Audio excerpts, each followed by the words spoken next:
Hello, everybody. It's your weather woman, meteorologist Amy Metz. We have quite a few storms out there, but right now, the good news is that a lot of them are pretty calm. They're not very strong, and the ones that were stronger were staying out at sea. So, those would be Celia, which has gone back and forth from being a named storm to not, always remaining off the coast, so never getting very strong. When we're looking at miles per hour, the wind speeds at the greatest for 65. Now they're 40.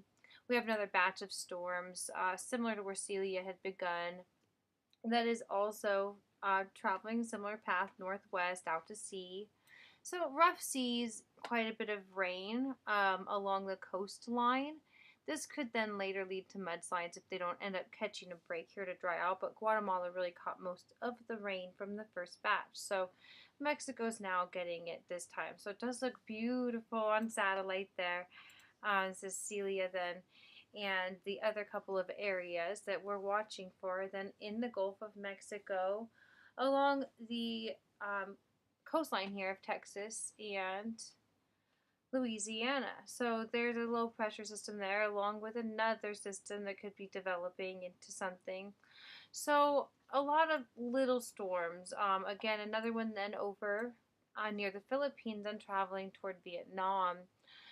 Again, also very weak, 25-mile-per-hour wind speeds, but just a lot more rain with that storm there compared to what we're looking at with the low pressure system there off the coastline of Texas and Louisiana. So there's also a cold front associated with the storms that we're seeing there in Alabama, and then that tropical development there in Texas.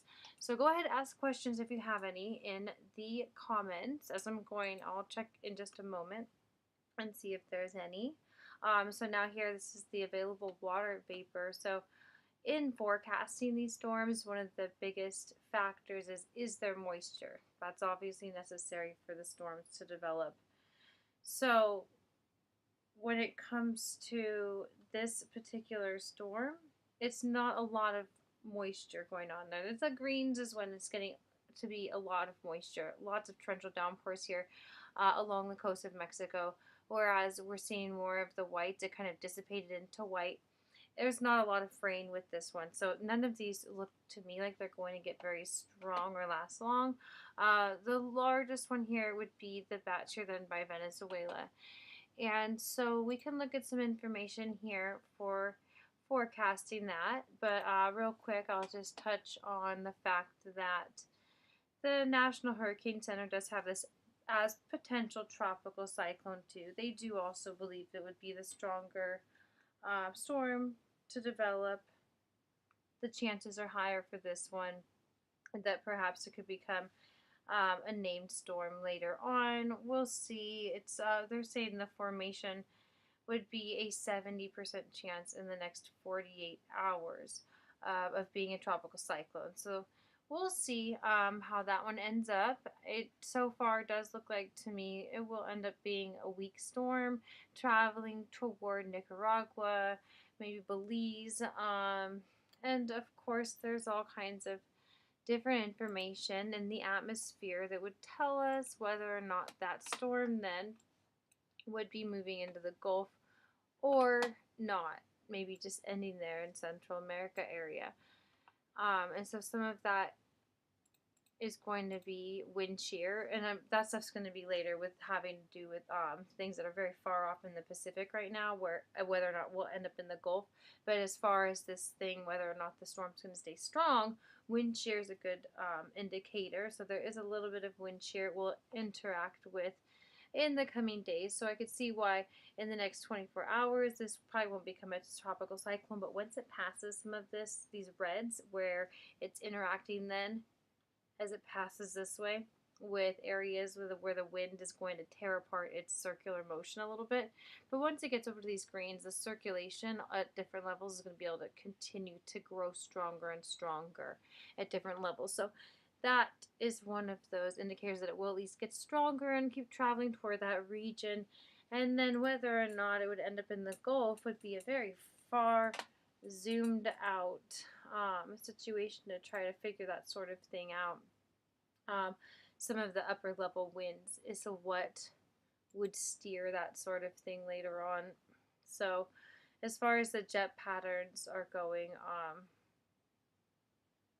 there has been some different pressure systems that have been a little persistent in parts of the United States. So, um, these really high ridges have been passing.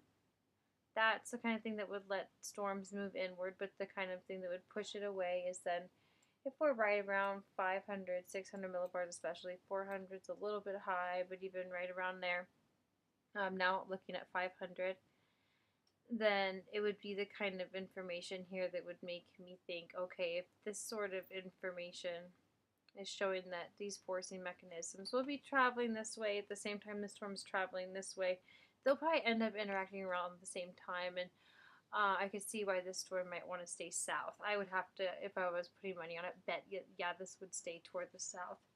I haven't looked at any model runs personally.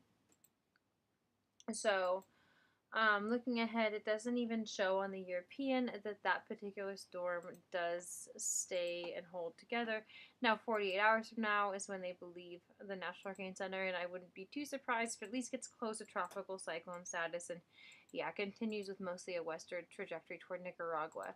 So at first, I did notice that